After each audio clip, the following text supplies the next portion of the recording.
Existe um tipo de solidão que o dinheiro não consegue comprar a saída. Alexander Brennan sabia disso melhor do que ninguém. Sentado em sua cadeira de rodas de fibra de carbono, avaliada em mais de $50 mil, ele observava pela janela do penthouse a cidade se movimentar lá embaixo como formigas insignificantes. 34 anos, bilhões no banco, um império de tecnologia que mudou o mundo e absolutamente nada que fizesse seu coração bater mais rápido. O acidente que o deixou paraplégico aos 28 anos não tirou apenas seus movimentos das pernas. Levou consigo qualquer vestígio de humanidade que ainda restava naquele homem. Nos últimos 3 anos, Alexander demitiu 47 empregadas domésticas. 47 mulheres que entraram em sua mansão com esperança nos olhos e saíram com lágrimas de humilhação escorrendo pelo rosto. Ele tinha um talento especial para encontrar o ponto fraco de cada uma delas e apertar até quebrar. Aqui tinha 3 filhos para sustentar, demitida por deixar uma xícara com uma gota de café no fundo. Aqui estava pagando o tratamento da mãe com câncer, dispensada por chegar 2 minutos atrasada. Para Alexander, essas mulheres eram apenas peças substituíveis em sua vida perfeitamente controlada e miseravelmente vazia. Sua assistente pessoal, Margaret, uma mulher de 60 anos que o conhecia desde antes do acidente, estava no limite da paciência. Ela tinha visto o jovem brilhante e apaixonado se transformar naquele tirano amargo. Mas havia uma força nela que se recusava a desistir. Foi por isso que naquela manhã chuvosa de março, ela contratou Maria Santos sem sequer mencionar o nome da patroa antes de assinar o contrato. Maria tinha 28 anos e carregava o mundo nos ombros com uma leveza que desafiava a gravidade. Filha de imigrantes, cresceu em um bairro onde o som de tiros era mais comum que o canto dos pássaros. Mas seus olhos castanhos ainda brilhavam com aquela luz que só existe em quem se recusa a deixar a vida apagar sua essência. Ela trabalhava em 3 empregos diferentes, estudava enfermagem à noite e ainda encontrava tempo para dançar. Ah, como ela dançava! Era sua forma de oração, sua terapia, sua rebeldia contra um mundo que insistia em curvá-la até o chão. No primeiro dia de trabalho, Maria entrou na mansão e se sentiu como se tivesse atravessado um portal para outro universo. O lugar era gigantesco, moderno, frio, tudo era branco, preto ou cinza. Não havia uma fotografia, uma flor, uma única evidência de que ali vivia um ser humano com sangue nas veias. Margaret a levou até o escritório no 2º andar, onde Alexander trabalhava. Quando a porta se abriu, Maria viu um homem extraordinariamente bonito, com olhos azuis como gelo e uma expressão que poderia cortar diamantes. Ele nem ergueu o olhar da tela do computador quando ela entrou. "Você é a nova", disse ele, com uma voz desprovida de qualquer emoção. "Margaret deve ter esquecido de mencionar que duro, em média, 3 dias com vocês." "Não se acostume." Maria sentiu algo se apertar em seu peito, mas manteve o sorriso no rosto. "Bom dia, Sr. Brennan. É um prazer conhecê-lo." Alexander finalmente olhou para ela, e seus olhos fizeram uma varredura rápida e cruel. "O prazer raramente é mútuo. As regras são simples. Você não fala comigo a menos que eu pergunte algo. Você não toca em nada no meu escritório. Você faz seu trabalho de forma invisível e silenciosa. Entendeu?" "Perfeitamente", respondeu Maria, e havia algo em seu tom que fez Alexander franzir a testa. Não era submissão, era compreensão, compaixão. Ele odiou instantaneamente. Os primeiros dias foram exatamente como Alexander esperava. Ele criava situações impossíveis, estabelecia padrões absurdos, encontrava falhas onde não existiam. Mas Maria não chorava, não implorava, não se justificava. Ela apenas sorria, concordava, e na próxima vez fazia exatamente o que ele havia criticado de forma ainda melhor. Era enlouquecedor. O que Alexander não sabia é que Maria tinha estudado cada uma das empregadas anteriores. Margaret, em um raro momento de rebeldia, havia compartilhado as histórias. Maria entendeu o padrão. Ele não queria perfeição. Ele queria uma desculpa para afastar as pessoas, para provar a si mesmo que estava certo em se isolar, que o mundo era tão cruel com ele quanto ele era com o mundo. No 10º dia, algo mudou. Alexander acordou no meio da noite com dores fantasmas nas pernas, uma agonia que era tanto física quanto psicológica. Ele não gritou, não chamou ninguém. Apenas ficou ali na escuridão, suando e tremendo, lembrando do homem que costumava ser, do corredor que competia em maratonas, do dançarino que conquistou sua ex-noiva em uma pista de dança em Paris, do corpo que obedecia a cada comando de sua mente. Foi então que ele ouviu música, vindo do andar de baixo. Não era alto, mas na solidão daquela mansão ecoava como um sussurro de vida em um mausoléu.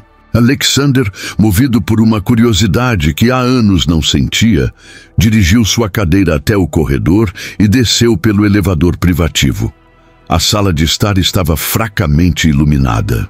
E ali, descalça sobre o piso de mármore italiano, estava Maria. Ela dançava com os olhos fechados, os braços desenhando histórias no ar, o corpo se movendo com uma liberdade que partiu algo dentro do peito de Alexander. Ela não dançava como as bailarinas que ele costumava ver. Não havia técnica formal, não havia performance. Era pura emoção traduzida em movimento. Era alguém conversando com o universo na única linguagem que transcende palavras. Ele ficou ali, escondido na penumbra, observando. E pela primeira vez em 3 anos, Alexander chorou. Não de dor nas pernas, mas de dor na alma. Porque naquele momento ele viu tudo que havia perdido. Não a capacidade de andar, mas a capacidade de sentir. De se mover não apenas fisicamente, mas emocionalmente, espiritualmente. Maria dançava com uma liberdade que ele havia esquecido que existia. Quando a música terminou, Maria abriu os olhos e viu Alexander ali. Ela não se assustou, não se desculpou. Apenas sorriu, com lágrimas nos próprios olhos. "Desculpe se acordei o senhor", disse ela suavemente. "Eu danço quando não consigo dormir, ou quando estou triste, ou feliz ou confusa. Acho que danço o tempo todo, na verdade." Alexander deveria ter dito algo cruel. Deveria ter demitido ela ali mesmo por usar sua casa como estúdio de dança particular. Mas as palavras que saíram foram "por quê?". Maria se aproximou sem medo e sentou no chão em frente à cadeira dele. "Porque é a única coisa que ninguém pode tirar de mim. Não importa quão difícil a vida seja, eu sempre posso dançar. É minha forma de lembrar que ainda estou viva. Que ainda posso escolher como me mover através deste mundo, mesmo quando o mundo tenta me prender." Algo quebrou dentro de Alexander naquele momento.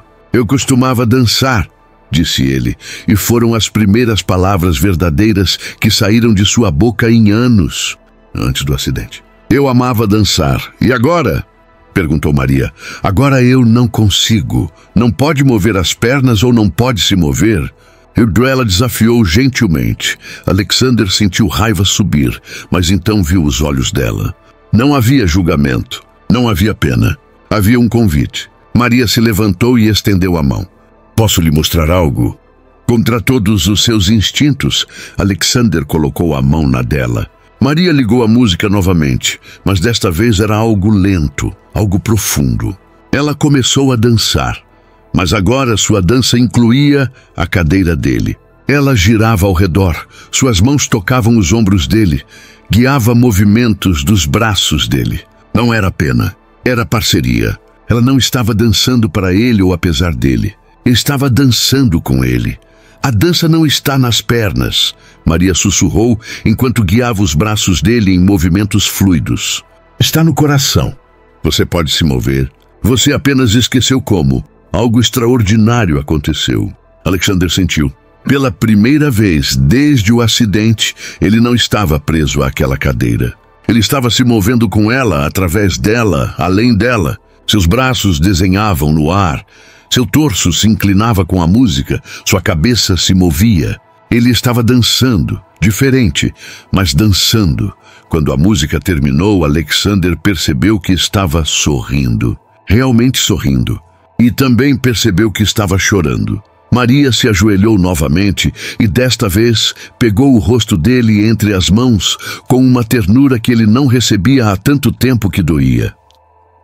Você não está quebrado, Sr. Brennan, ela disse. Você está machucado. E existe uma diferença enorme entre essas duas coisas. O que está quebrado não pode ser consertado, mas o que está machucado pode curar. Se você deixar, nos dias que se seguiram, a mansão começou a mudar. Alexander não demitiu Maria no 3º dia, nem no 10º, nem no 20º. Todas as noites, quando a casa estava em silêncio, eles dançavam. Maria trouxe cor para aquele mausoléu. Plantas, música, vida. Mas mais que isso, ela trouxe espelhos que forçavam Alexander a se ver verdadeiramente. Por que você é tão cruel com as pessoas? Ela perguntou uma noite, enquanto preparava o chá que ele finalmente havia admitido que adorava. Porque elas têm pena de mim. Ele respondeu, e era a primeira vez que admitia isso. E você prefere que odeiem você? Prefiro que odeiem a verdade do que amem uma mentira de piedade. Maria riu, um som que já havia se tornado a trilha sonora favorita de Alexander. Sabe qual é o seu problema? Você confunde compaixão com pena. Eu não tenho pena de você. Pena é olhar para alguém de cima. Compaixão é sentar ao lado. Eu não olho para você e vejo um homem quebrado na cadeira. Eu vejo um homem que está com tanto medo de ser vulnerável de novo, que prefere afastar todo mundo antes que possam feri-lo primeiro. Alexander ficou em silêncio por um longo tempo. Minha noiva me deixou 2 semanas depois do acidente. Disse que não havia assinado contrato para ser enfermeira. As pessoas olhavam para mim com aqueles olhos, aquele horror mal disfarçado de simpatia. Era insuportável. Então você decidiu dar a elas um motivo real para te temer, Maria concluiu. Mas aqui está a verdade, Alexander. Ao fazer isso, você se tornou exatamente a prisão que temia. Não é a cadeira que te prende. É o medo. Foi naquela noite que Alexander finalmente contou tudo. Sobre os sonhos que morreu com o acidente. Sobre o isolamento. Sobre como era mais fácil ser odiado do que arriscar ser amado e abandonado de novo. E Maria escutou. Verdadeiramente escutou. Sem tentar consertar, sem dar conselhos não solicitados. Apenas esteve presente. 3 meses depois, Alexander fez algo revolucionário. Convocou todas as 47 empregadas que havia demitido para uma reunião em sua empresa. Quando todas chegaram, confusas e nervosas, ele estava lá, e ao seu lado Maria. Eu as trouxe aqui para pedir desculpas, ele começou, e o silêncio no salão era ensurdecedor. Por anos, usei minha dor como desculpa para infligir dor. Eu as tratei como descartáveis, porque era como me sentia, quebrado, descartável, menos que humano. Cada uma de vocês não mereceu nada do que fiz. E embora um pedido de desculpas nunca seja suficiente, vocês merecem ouvir que estavam certas sobre mim. Eu era o problema, não vocês. Ele entregou a cada uma delas um envelope. Dentro, um cheque generoso e uma carta de recomendação excepcional. Não posso devolver o tempo que roubei de vocês, mas posso reconhecer o erro e tentar reparar o que for possível. Muitas choraram. Algumas até o abraçaram. E Alexander pela primeira vez permitiu. No caminho de volta para casa, Maria estava quieta ao seu lado no carro. Alexander pegou a mão dela. Você sabe que mudou minha vida completamente, não sabe? Você mudou a sua própria vida, Maria corrigiu. Eu apenas dancei. Você escolheu se mover. Alexander sorriu. Então continue dançando comigo. Não apenas à noite, mas pela vida. Como sócia da minha fundação. Como amiga, como... o que quer que isso seja que está crescendo entre nós. Maria virou para ele, os olhos brilhando. Você tem certeza? Eu sou apenas uma empregada que... Você nunca foi apenas nada. Alexander interrompeu. Você é a pessoa que me lembrou que estar vivo não é sobre estar inteiro. É sobre estar disposto a se mover, mesmo com as partes quebradas. Você me ensinou a dançar de novo, Maria. Não com as pernas, mas com o coração. E isso mudou tudo.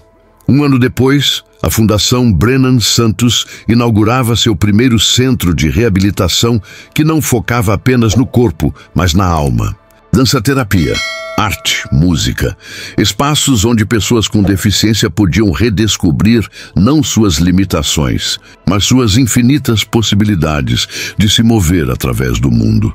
E toda sexta-feira à noite, em uma sala especial, com piso de madeira e espelhos que refletiam não o que faltava, mas o que estava presente, Alexander e Maria dançavam. Às vezes, outros se juntavam. Pessoas em cadeiras de rodas, com próteses, com cicatrizes visíveis e invisíveis. Todos se movendo, todos vivos, todos livres. Porque no final, Maria havia ensinado a Alexander a lição mais importante. Nós não somos definidos por nossas limitações, mas por como escolhemos dançar com elas. O amor não acontece apesar das nossas feridas. Acontece através delas. Quando temos coragem de deixar alguém entrar, ver a bagunça e ainda assim escolher ficar. Não por pena, mas por compaixão. Não para consertar, mas para acompanhar. E na pista de dança da vida, às vezes o passo mais corajoso não é se levantar. É permitir que alguém se sente ao seu lado e diga: vamos nos mover juntos, do jeito que conseguirmos, mas vamos nos mover. E se esta história tocou algo dentro de você, se fez você pensar sobre as próprias paredes que construiu ao redor do coração, deixe um like, compartilhe com alguém que precisa lembrar que ainda pode dançar e se inscreva no canal para mais histórias que nos lembram da nossa humanidade. Porque todos nós, de alguma forma, estamos aprendendo a nos mover através das nossas próprias limitações. E às vezes, tudo o que precisamos é de alguém para nos lembrar de que ainda podemos dançar.